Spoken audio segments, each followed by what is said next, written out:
Breakthrough. Okay, William. Yes.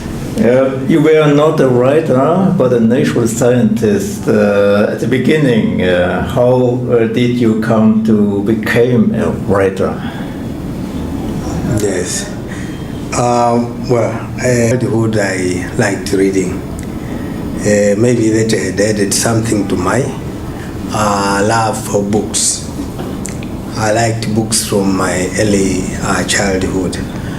And even when I went to school, although I studied science subjects, I still kept reading literature. And maybe this spirit stayed in me for all my life. Okay. So even when I grew up to my old age, I still continued to love books. And maybe that's why I ended up being a writer and a publisher. A publisher because I liked to continue to tell stories to children, and that's why most of my publications in our house are for children's readers. Yeah, that's it. Maybe another thing is that the challenges. You see, when you want to write, you face challenges. You want always to do something be better and better and better and better. So initially I was producing works for the lower grade, but now as I grew up, I started to attempt or to have the ambition to write more seriously than before. Okay. Yeah. And you know Urlaubsratscher, which has now been translated into German to Blumen des Trostes, describes the life of the people in Tanzania in a very vivid way, and people who are struggling with AIDS and the approaching death. Yeah. And was AIDS a taboo when you started to write about this subject? Yes, actually in our society, talking about sex is not so easy, but not actually in the African society, the original African society. Maybe I would say, in my opinion, in the present African society, which has a Christian and a Muslim influence. But I believe, and just as Dr. Hans in the book is trying to explain, Africans don't make sex looks like something evil, something that shouldn't be talked about, something that should be avoided. These are tendencies of the Christian original sin, which I think also is the same as the Muslim attitude to it, that there was an original sin committed by Adam and Eve. But the Africans want to take sex as part of life.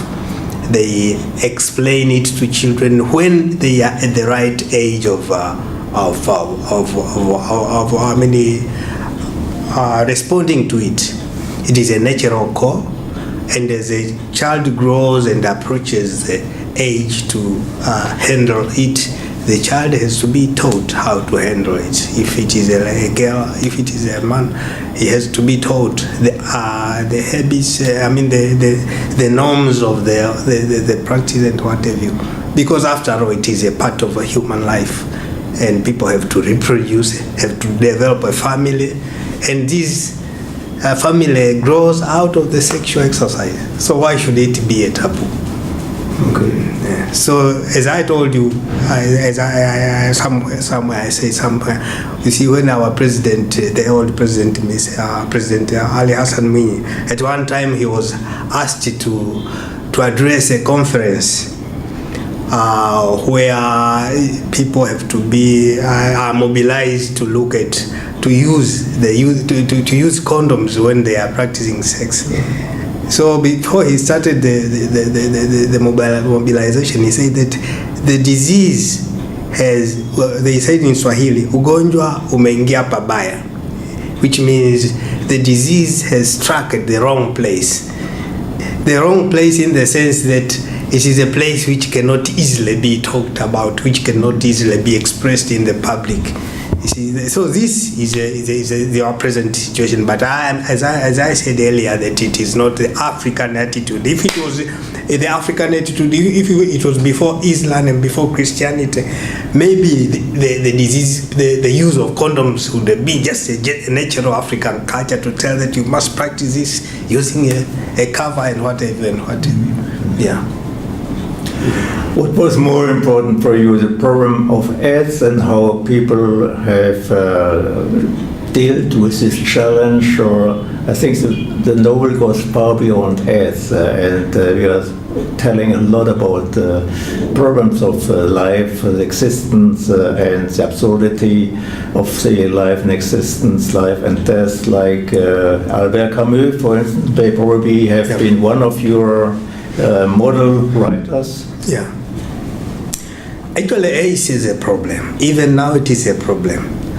Even in the TVs and radios, you have this advertisement by the wives of the presidents of Africa campaigning against the disease, campaigning against practices that tend to push it up.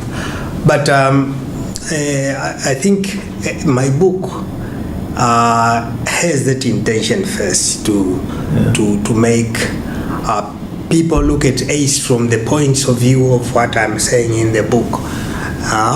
That even those who have had the accident of having the disease, they should have handled it with a bit more positive attitude. This tendency to look at it as if as soon as you have AIDS, then you start collapsing psychologically and what have you. I think the book is trying to say that, to have a humble attitude to the disease, to accept it when you already have it, and then to look that life has to continue even after that. But besides that, the disease is part in the book, but there are some ideas I'm trying to say. In the book, I'm trying to say that even after we have found a cure for AIDS, we still have the problem. The human beings are facing the problem of death. Okay. Now, death is obvious. It cannot be avoided. It is obvious. It's a human phenomenon. Now, as soon as we have found a cure for AIDS, then still there will be the problem of getting old. And even now in the internet, you see many people are looking for longevity and whatever. You see, because the human being wants to continue. The modern religions, the two main religions, Christianity and Islam, had some kind of a tonic to say that even after you die, there is a continuation, there is afterlife. Okay. This was a tonic because people believe that then humanity continues. But the two religions are failing. You have heard that in Europe, America, and the developed societies, there is a decline in the religious attitudes. People are starting to see that the religions maybe are not telling the truth. Maybe there are no facts about it. Maybe there is a lot of skepticism about the worth or the validity of the arguments in the two religions. So after people later say, maybe after 10 years, 20 years, when people are not religious, then the problem of death will be more serious, because then you know that it is a dead end. I remember in Dostoevsky, Brothers Karamazov, the priests in Father Zosima's monastery, they are discussing that after people find that there is no life after death, then everything is possible. A crime, whatever somebody wants to do, he can do it, because he knows that there is no punishment, there is no afterlife. Then the frustration becomes something serious in the human life. In this book, in the Uwala Faraja, Dr. Hans is trying to find a solution, a tonic. If the Christian tonic, the Muslim tonic is gone, humanity has to develop a philosophy, has to develop an ideology that gives the human race some kind of hope, some continuation. Yes. Also a critical role of the current African society.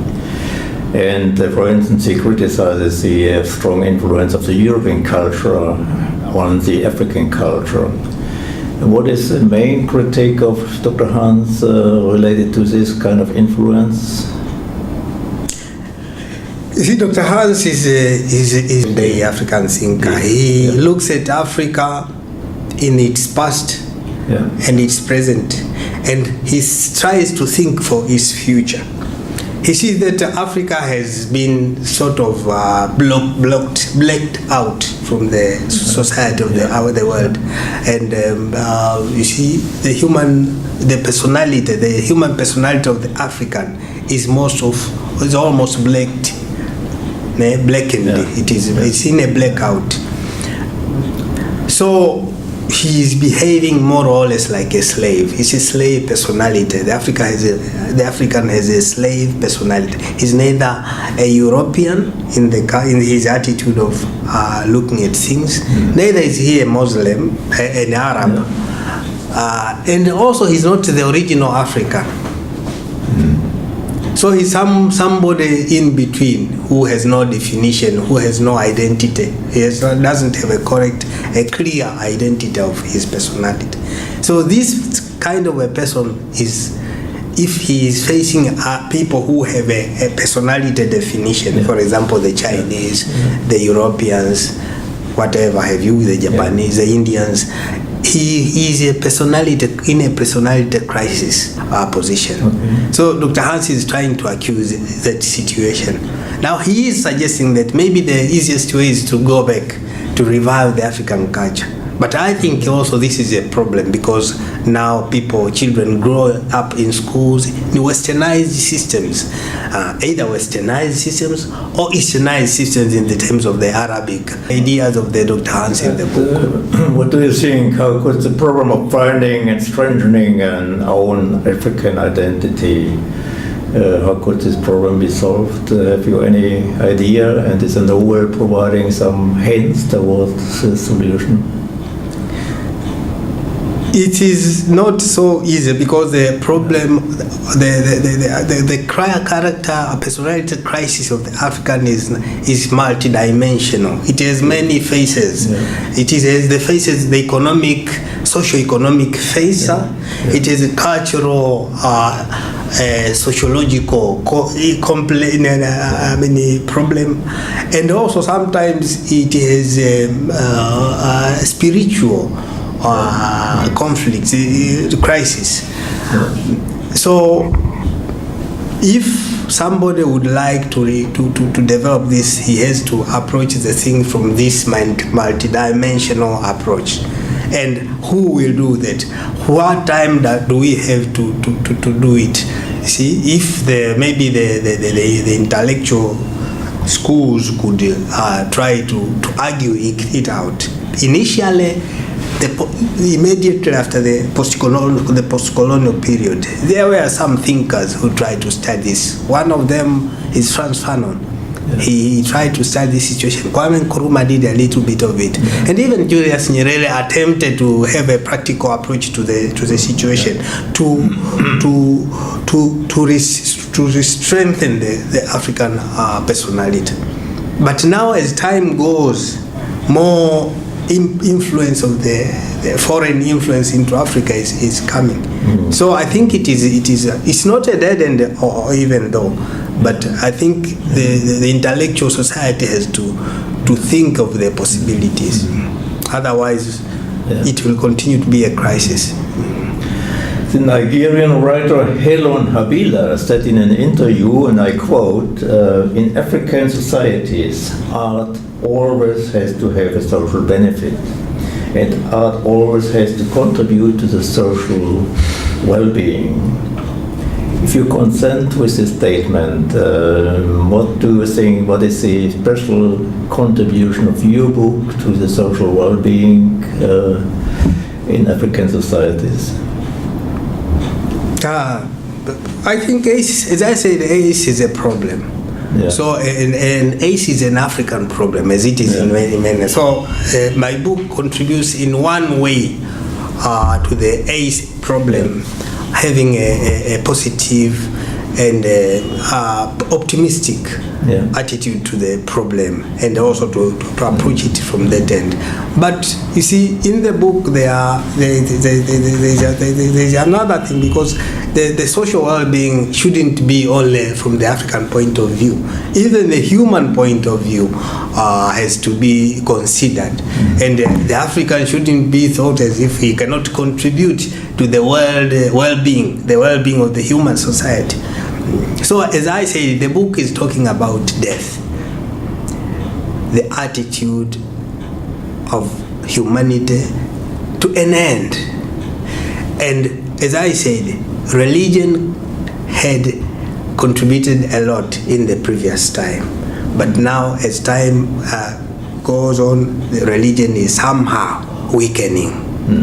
So the book is adding an idea that even after, to have a new approach to the problem of death. You also publish children and youth books, and do you relate a special message of this activity related to the children and to the youth? Yeah.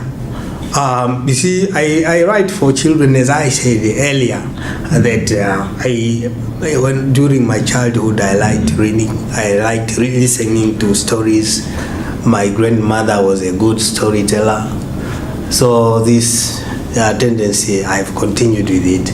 So I write readers for children in order to make them know some stories, like Aesop's fables. All my readers for children have a lesson. They are trying to sell an idea, push in a lesson to the children, to teach courage, to teach honesty, to teach social relations between the people and the children. So this is one of my themes, my major theme in the books for children. The books for the juveniles, the middle-aged kids, most of them have sociological problems, the current issues of the African society. I have written not many, but all of them. They talk about the current issues of the African society. Who are your readers in Africa? Can African writers live from writing novels? Or what do you think? Actually, it's just you write with optimism always that maybe you will have readers. Some 5 years ago, during the past, present and some 5 years ago, there is a mobilization to make children read, adults read. We have a campaign for readership. So actually the people who read are the schools, children from in the schools, students in colleges. They read a bit because they have to read. They are instructed by their teachers to read the books. Otherwise, the general society is not a reading society, and that is what we are trying to develop, the reading culture, to campaign for the reading culture. So we don't actually have readers. So a writer in Africa can scarcely live from his writings. That is not very different from Europe, I think. Thank you so much for this interview, and we hope that many German readers will now read the German version of this book, and thank you so much. Thanks a lot. Thanks a lot.